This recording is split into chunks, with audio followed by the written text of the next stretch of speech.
From abandonment issues, childhood hurts, physical abuse, mental abuse, and all kinds of childhood traumas, every family has issues.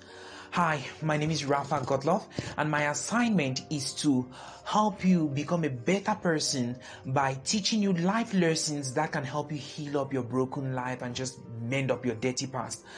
And on today's edition, I'd like to share with you about how to resolve family conflicts, because believe me, every family has conflicts. It don't matter if we smile. There's an African adage that says that it's a house and clothes that cover up a human being. And so on today's edition, I'd like to share with you how to resolve family conflicts, and let's get straight into it. Point number one, the first thing you need to know about resolving family conflicts is that you need to admit first of all that there is an issue at hand. When you get into a hospital or a medical facility, there's what they call an admission. They put you through admission first. So when the admission process in every hospital is the same thing. You fill up some documents, you fill up some books, and you say what you feel that you're going through. They say what brings you to the hospital. You say I have mental illness, or you say my back aches and things like that. And then they put you in front of a doctor, and then this doctor, who is a medical professional, is going to ask you questions. How do you feel, Rafa? My neck aches and my back aches and this aches and that aches. And that's a process of admission. You're accepting that there is something wrong with you. That's when they can follow your confessions now and start prescribing things to you, without which they might prescribe something which is wrong. You come with a leg that is aching you and you say it's your back, they might prescribe something which is wrong.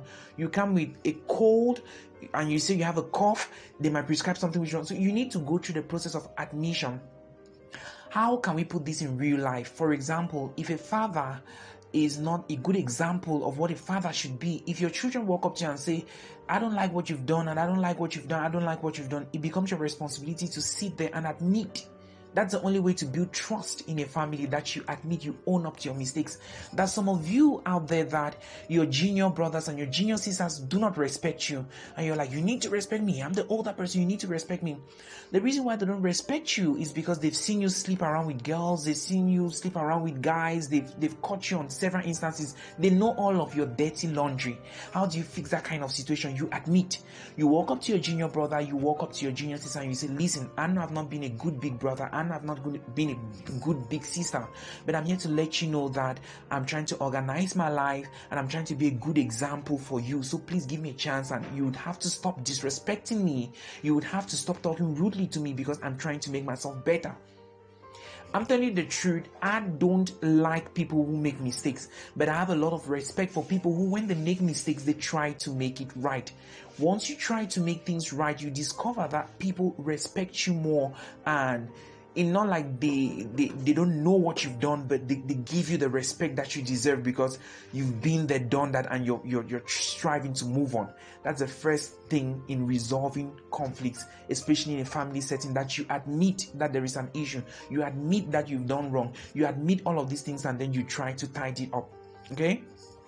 The next thing I like to talk about resolving family conflicts is empathy.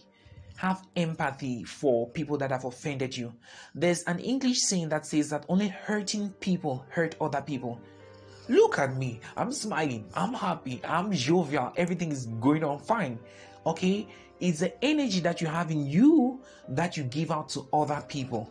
Okay, so if somebody is hurt, somebody has been abused, somebody feels cheated, somebody feels emotionally hurt, they're going to pour that out on you. It's seen everywhere when people drive on the road and there's traffic and there's all of that. They pour their anger on you. People come with problems from home. They pour their problems on you. They're offended with something else and they pour their issues on you. So it's hurting people who hurt other people. If you look into the lives of even your parents, your family members and things like that, you discover that your mother was not even a good mother to you because she did not have a good role model, because her mother too wasn't a good mother. Okay, and so your father was not like a good example of what a good father should be, because they didn't have a good role model and they didn't have the tools like our generation has. YouTube and internet and everything that you can research on how to become a good father. You can research. In those days, people really had nothing. They just had the people around them.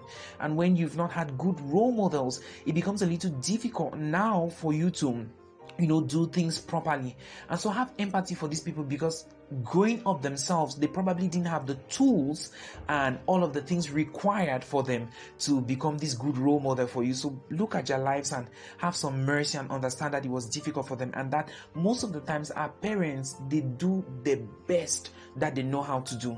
I'm telling you the truth, they do the best that they know how to do. And while like it wasn't enough, but have some empathy looking back at where they themselves came from.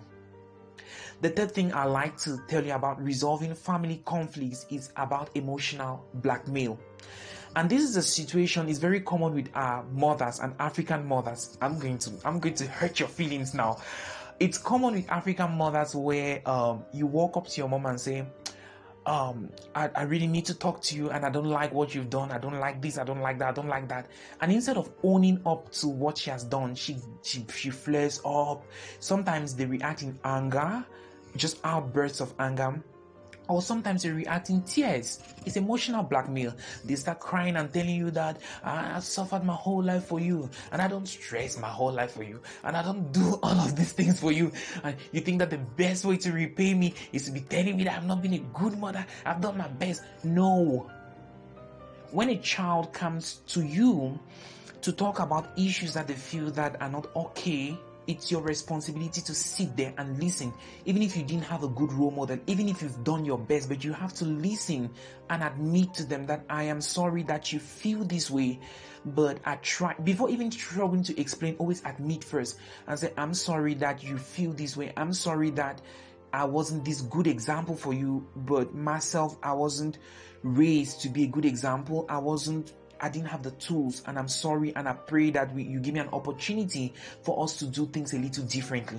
That's the way to do it, because once you start crying and start getting angry, you're teaching your children that they don't have to tell you the truth.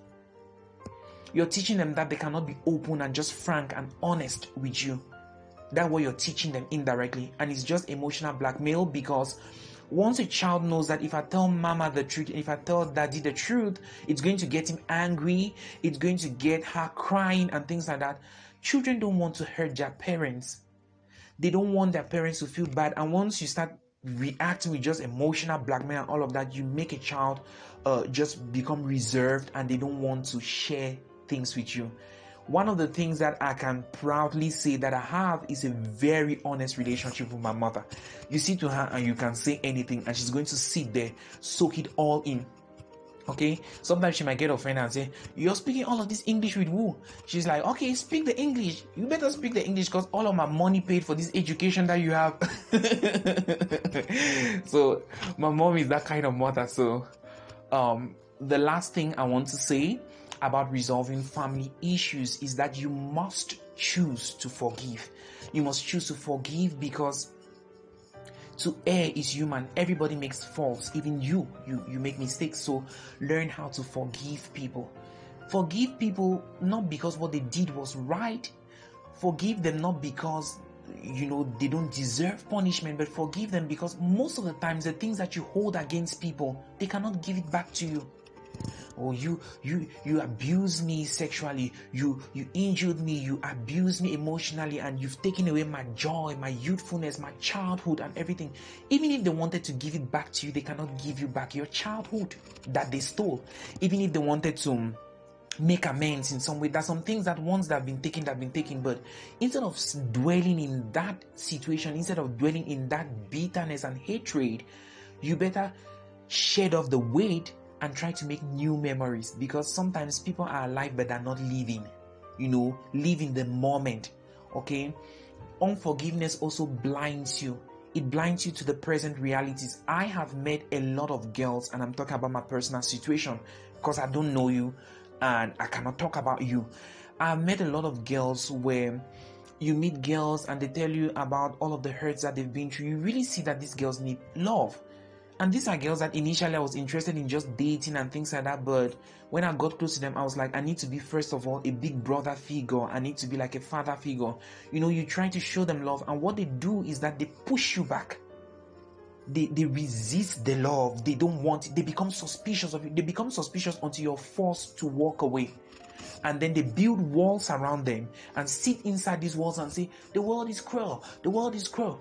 And you're the one building walls around you. And so it becomes your responsibility that even if people apologize to you or not, you must learn to forgive and let it go, without which you're going to block other opportunities and you're going to make innocent people like moi pay for the faults of things that other people have done to you. So do not punish other people for other people's crimes. Give people an opportunity. It's very common for girls to say, oh, all men are evil. And then I've heard some boys also say, all girls are just manipulative and materialistic. You've not met all girls in this world, so you cannot conclude. So give everybody an opportunity to show you who they are, without which you're going to block away love and you're going to be bitter at old age for nothing. Everybody hurts everybody. Let me just give you a rundown how you resolve family conflicts, and I'm doing just like a recap. Okay, the first thing is that learn to admit. The second thing, have some empathy, because some people from their backgrounds, they were not ready to be parents. They were not ready to be good big brothers. They were not ready to be good big sisters. The next thing is that as a parent, you need to stop emotional blackmail. Don't be crying and getting angry about stuff. Listen. Have the courage to sit down and listen and take honest conversations.